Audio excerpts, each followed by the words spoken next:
No último review de placa-mãe Intel, eu trouxe para vocês uma Prime H410ME. Para quem não assistiu esse vídeo, eu vou deixar aparecendo aqui no canto. É uma placa básica para quem quer montar um PC com Intel 10ª geração, como um i3, um Core i5, 10400. E naquela oportunidade eu testei também o Core i9 10900K para ver o que aconteceu e não deu muito certo, a placa não aguentou muito. Mas e com uma placa melhor, uma B460M Plus Asus TUF, que tem um VRM melhor, dissipadores duplos. Será que a gente vai conseguir usar pelo menos o Core i9 em estoque, já que a placa não faz overclock? Ou isso fica restrito a placas mais caras como a Z490? É o que nós vamos descobrir no vídeo de hoje, então vem comigo até o final. Bom, essa placa se parece com uma outra que eu trouxe recentemente, que é a B550M Plus, eu sei que os nomes se confundem, B550 AMD B460 Intel. Aqui nós vemos o mesmo estilo de PCB, com linhas amarelas e brancas e um exclusivo recorte na área do conector de 24 pinos, que é meio que uma marca da TUF. O layout é MicroTX, padrão 24,4 por 24,4, e no que diz respeito a conexões para fãs, ao contrário daquela H410 que eu trouxe para vocês, que tem apenas 2 conexões, meio limitada, aqui nós temos 4 conexões. A CPU fan, CPU opcional na parte de cima, chassi fan 1 e 2 na parte de baixo, facilita você ligar várias fãs do gabinete, ou fãs de water coolers, air coolers, enfim. E a placa também tem conexão para iluminação RGB, tanto 12 volts quanto 5 volts espalhados pela placa. Na parte lateral nós temos LEDs indicativos do status do post, que ajuda você a identificar problemas. A placa não tem um LED debugger, então esses LEDs aqui ajudam bastante. E nós temos 6 SATAs, nas placas mais simples são normalmente 4 SATAs apenas. Então são 3 virados para cima e 3 virados para baixo com suporte a RAID. Outra coisa legal nessa placa, ela traz o Dual M2, assim como na B550M Plus TUF, mas sem o suporte PCI Express 4.0 que ainda não chegou nas placas da Intel. Então o slot do meio fica apertado entre os slots PCI Express do chipset, ficando também abaixo da placa de vídeo. Acredito que por esse motivo a Asus preferiu colocar o dissipador do M2 nessa posição, que deve favorecer mais. O slot de cima, ele trabalha em PCI Express 3.0 X4 na vazão máxima e também aceita SSDs do tipo SATA. É o slot mais indicado para você usar um SSD que já tem o dissipador. Caso você tenha um SSD que não tem dissipador, use no slot com o dissipador incluso aqui. A placa tem 3 slots PCI Express, um deles é o X16 blindado, mais indicado para placa de vídeo, um X1 e um X16 eletricamente X4 para você usar uma placa de captura, um adaptador para SSDs, esse tipo de coisa caso você queira. Embora já tenha 2 M2, eu acho que já está suficiente para a maioria das pessoas. E antes que eu me esqueça, por algum motivo que eu ainda não entendi, a versão MicroTX dessa placa tem o dissipador no slot M2 e a versão ATX, que é mais cara, não tem o dissipador. Eu não entendi muito bem. O painel traseiro dessa placa é mais recheado em relação às placas H410, mas ainda ele não traz conexões novas como as USBs 3.2 geração 1, que são as mais rápidas, 10 GB, e tampouco a USB-C, que vem se tornando um padrão nos smartphones e outros dispositivos atuais. O espaço vazio que vemos aqui é preenchido pela versão Wi-Fi dessa placa, que não é o caso aqui. São 6 USBs, 2 2.0 para uso de mouse e teclado, e sobram 4 USBs 3.0 para você usar outros dispositivos. PS2 para mouse e teclado, mais uma vez aparecendo aqui, DVI, HDMI, DisplayPort para gráficos integrados, rede Gigabit e áudio, Realtek S1200A. No VRM da placa nós vemos um dissipador duplo, que é menor do que aquele que foi usado na B550M Plus, porém ainda assim é um dissipador bastante robusto. Ele fica parcialmente coberto pela capa de plástico do painel traseiro, apenas por estética, mas ainda assim permite a entrada de ar pelas laterais e pelas aletas. Não há um heat pipe interligando eles, porém eles são parafusados, contam com uma boa pressão e com thermal pads para os MOSFETs, para o PWM e parcialmente para os redutores. Apesar da contagem de indutores indicar que são múltiplas fases para o V-Core, por conta do PWM utilizado, que é o mesmo da H410, o ASP1400CTB, ele trabalha com até 6 fases nesse projeto em 3+1. Então na prática são 3 fases reais com componentes duplicados, ou seja, 6 fases virtuais mais um dos gráficos integrados.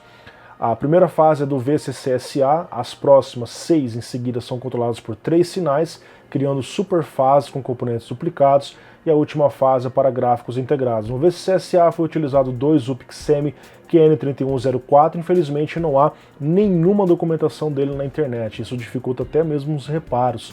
As 6 fases do V-Core usam QN3104 de alta e 2 QN3106 de baixa. Esse sim, graças ao meu amigo Gabriel Ferraz, eu encontrei a informação da corrente que é suportada por ele. 57 amperes em 100 graus, tolerância máxima absoluta em 150 graus.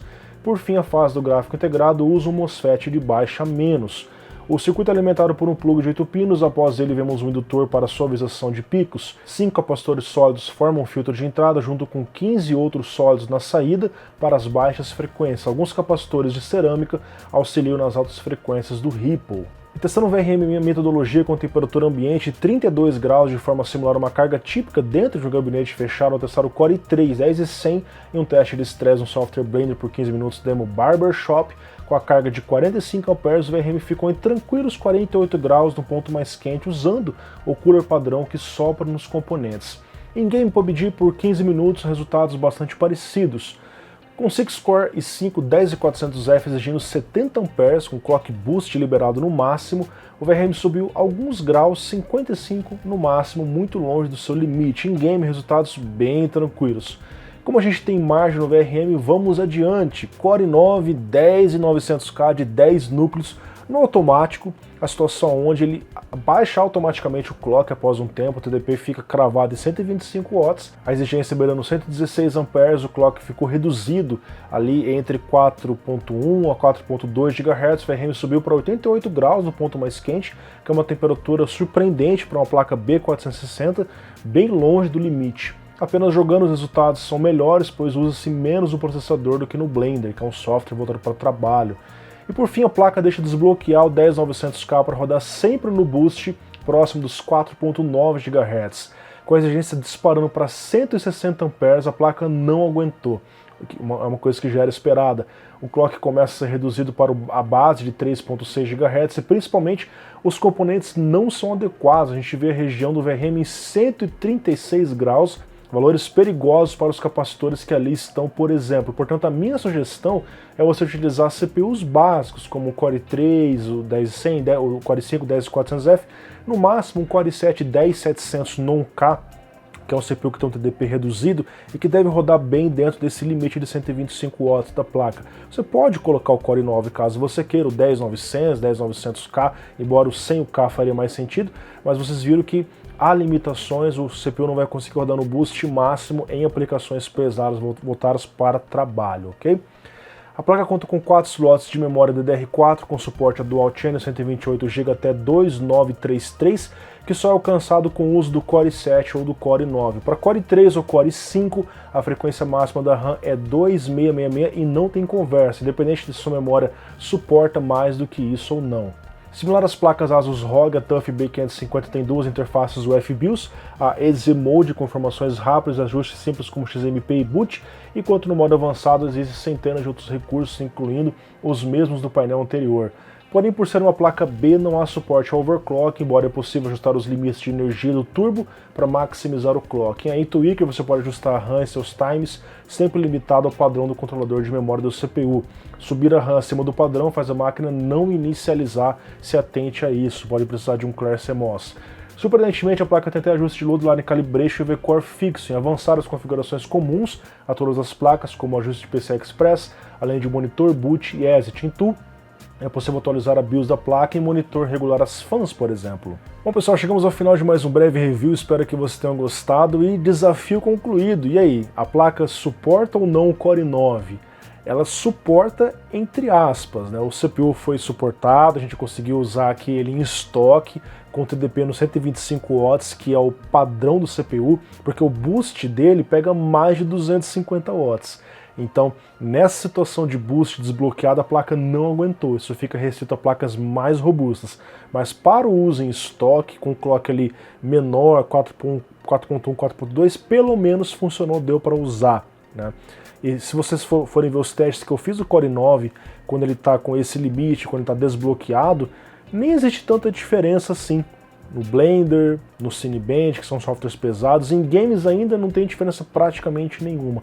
Então é uma possibilidade, embora a minha recomendação pessoal é que você mantenha no máximo o Core i7 10700, porque o Core i9, tanto sem o K quanto com o K, você vai perceber esse throttling mais agressivo, por conta de ser um CPU mais robusto. Então, do 10700 para baixo deve funcionar perfeitamente bem, como a gente viu a margem da placa-mãe.